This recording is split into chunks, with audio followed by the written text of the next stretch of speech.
For this micro lecture, we're going to talk a little bit about firefighting, some of the strategies and types of equipment that are used in fighting forest fires.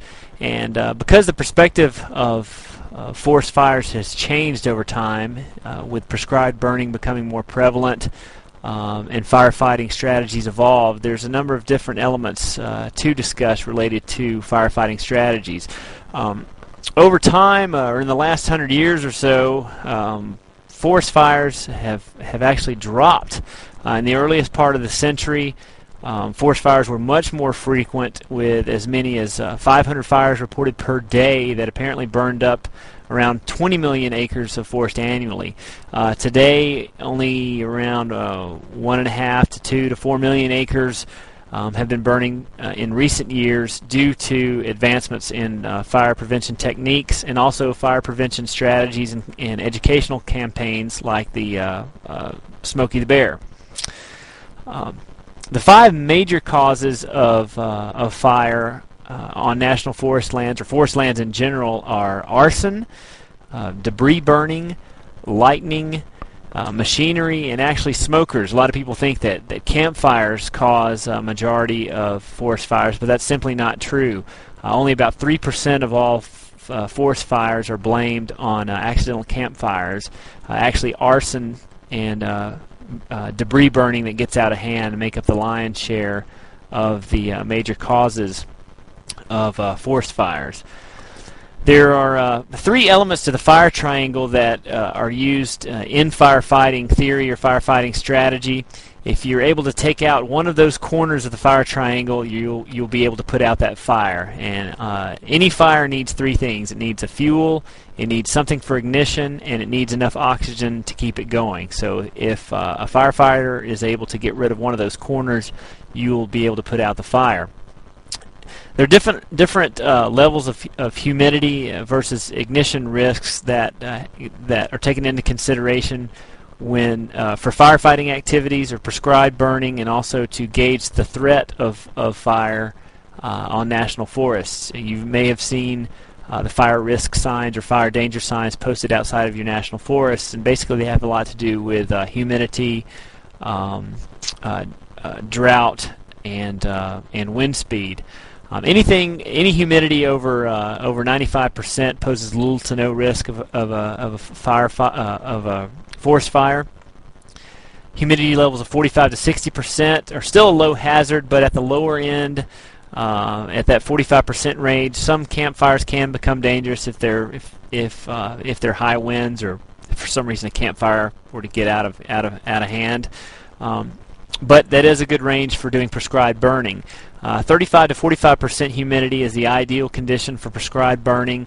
The fuels burn rather easily, but it's not so dry as to cause major concerns, because anything below 35% you have a much higher hazard risk. At that level, the fuels are much drier, and fires can get out of control, and little spot fires or spot fires or prescribed fires can get out of control pretty rapidly. A couple of rules governing fire in forests. Fires typically burn very quickly up steep slopes. As terrain increases in slope, wind turbulence increases, which can lead to more intense fires gathering steam more quickly. Southern slopes tend to have more frequent fire outbreaks and tend to spread more quickly because southern slopes are the slopes facing the sun and tend to dry out. Your fuels on southern slopes tend to be a little more dry and have a greater potential for ignition. Abrupt wind shifts are very common when cold fronts move through. Anytime you have a frontal system moving in, a fire risk can increase due to the amount of wind and the shifts in wind. And blow-up fires is just a term used to describe an abrupt transition from a low-intensity fire to a high-intensity fire. And these are just some terminology, or this is some terminology you need to be familiar with in discussing forest firefighting. There's a number of different firefighting tools and strategies that are used. Backfires are commonly lit to burn towards a wildfire, which creates a buffer of burned ground. If you're able to burn the fuels in a controlled manner before the actual wildfire gets there, then you've created a buffer and gotten rid of anything that the wildfire could burn. Prescribed burning is used, of course. The principal tool used with the prescribed burning is the drip torch, which you see there on the right, which can start very low level, a low level fire when the conditions are right. But drip torches are also a tool used in firefighting to start those backfires. Fire breaks are often dug to produce a physical barrier for fire, to keep the fire from moving from one forested area or one particular area to another.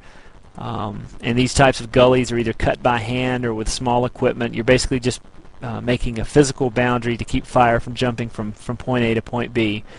Fire towers are used for spotting particular fire areas. They're not used as much as they were used historically, but fire towers are still important in the western states. These days, they're here in the southeast. They're used a lot for tourism on public lands, but they can be important tools in triangulating fire and determining where exactly particular fires are. And of course, the most glorified aspects of firefighting include smoke jumpers, which are trained personnel that carry a lot of equipment into the field and jump out of planes or helicopters to kind of start some of the initial groundwork on firefighting.